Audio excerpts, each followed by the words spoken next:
Hi there. Today I would like to introduce you to a friend of mine. The Danes were known for carrying axes of this kind. I won't go into the details about fighting style that you use with an axe like this. You can see that it's shaped like a hook, so it was used to get the shields out of the way from your opponent. It was probably used, you would work with somewhat with a closer range weapon when you had an axe like this, or maybe a guy with a spear, so you would get the shield out of the way.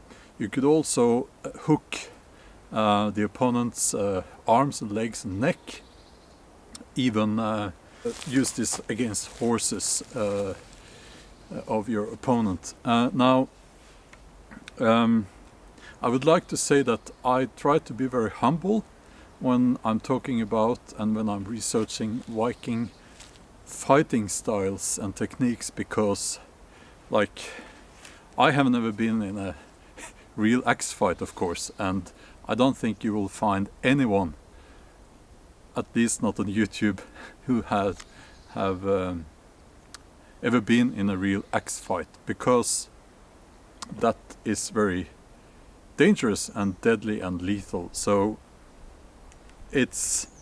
we can guess and we can spar and we can try out different things. Now the axe head itself came in different shapes. Now there is a discussion going on. I won't go into that discussion with how the axe head was shaped. At least we know that this design, it's a design you still use today in woodworking, and the reason is that when you're holding your axe like this, you're holding above the edge instead of an axe that goes up straight like this, and you're always straining your wrist like this. Now this is much more, this is better. So this hook design probably came from woodworking, shipbuilding and other sorts of woodworking.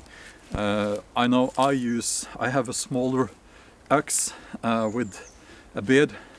We call this a bed, and it's wonderful for whittling and making feather sticks and so on. Now the Dane axe, I like to call it the Viking weapon of mass destruction, because it's a very dangerous weapon, and you don't have to hit vital organs to kill your opponent with Dane axe, because of the force that you're using. It will shatter bones and cut through almost anything. I have a fenalår, that's salted meat. It's from last year and I think it's gone bad actually, so I'm not going to eat it. I would never buy animal products just to take it out in the woods and you practice my axe wielding skills on it. No, I wouldn't do that. So I'm going to give you a demonstration about where I will hopefully show you the force that you can generate with an axe like this, a Dane axe.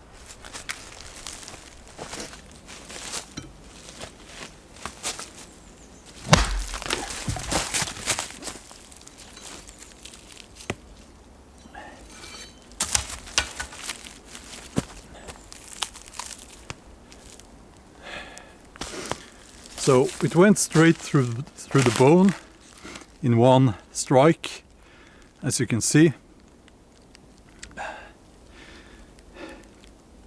Actually, I think I can still eat this. I won't throw it away.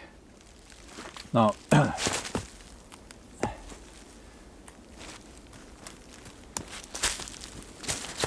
let's see. I didn't put so much force into this strike. I'm a little bit worried about my camera there.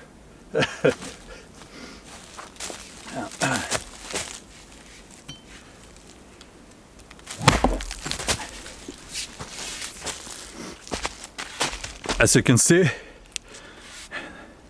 went straight through the bone.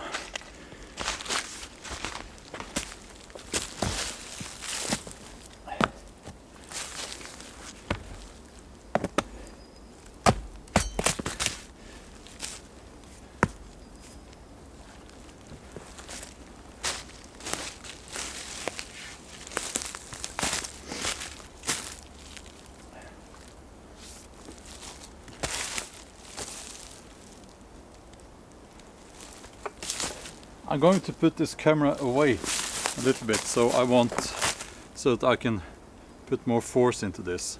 Now this is a better spot, I think, like this. Yeah.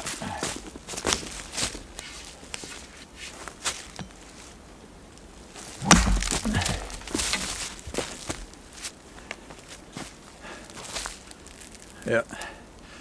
That went straight through.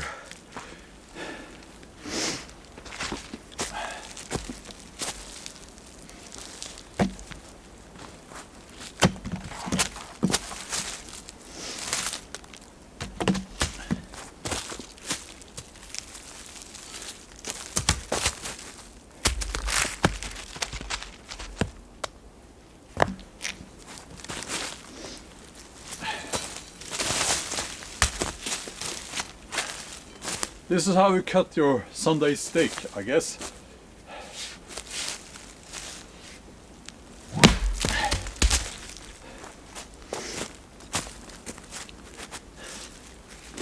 Now,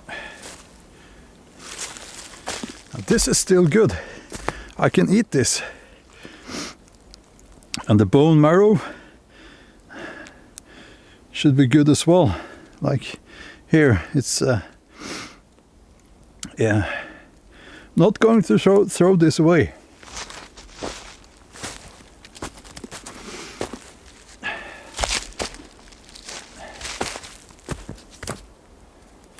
This.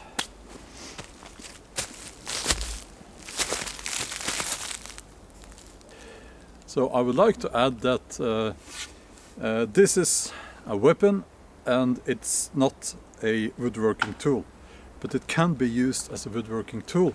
And also when I carry this around, which I do from time to time, to be honest, I use the hook. I used the hook to get over a stream to get here. It's very practical, and you can just hang your axe like this and walk around and with your arms free. So it's a very useful weapon. It's not like a sword which can be used for fighting only. Well, I guess you could use a sword for other stuff as well, but this axe it's very useful. It's not very heavy. It is not a clumsy weapon. It's very agile. If you know what you're doing, you can use this in close combat. Is that what you call it? Yeah, when you're close on your opponent. Now, I'm not going to say it's a perfect weapon for that, because it's long. It's goes up to here, and it takes a bit of space to maneuver it. Now you can reach quite far with it,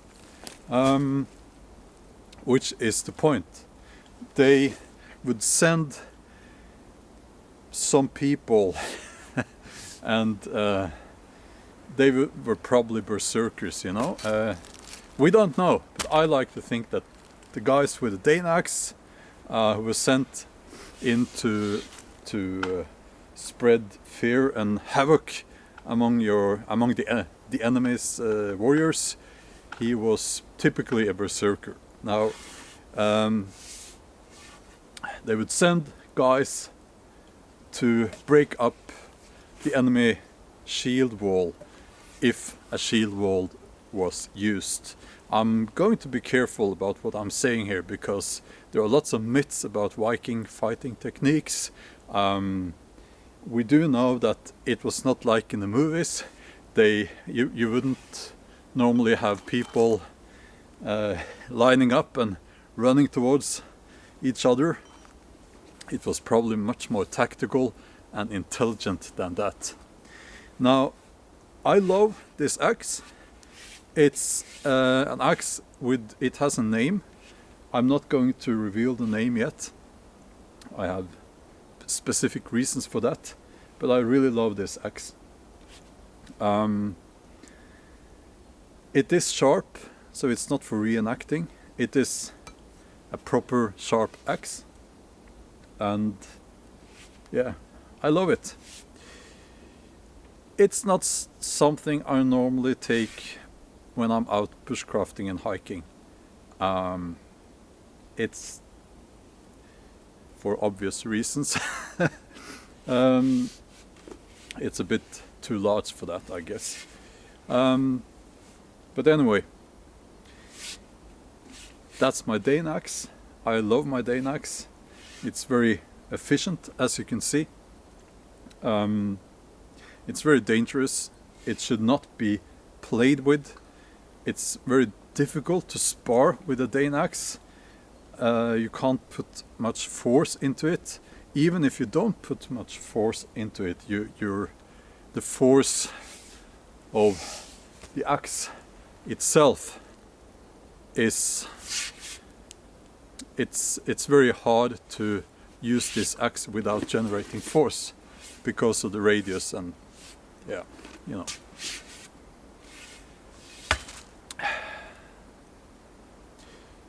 So that's my Dane axe, and I'm going to make another video about all my axes actually. So that's coming up. I felt that this axe is so special to me, so I wanted to make a video featuring my Dane axe only. So I hope you liked it, and please, if you liked this video, then give it a thumbs up. If you're not already a subscriber, then please consider subscribing. Yeah, and until I see you next time, take care.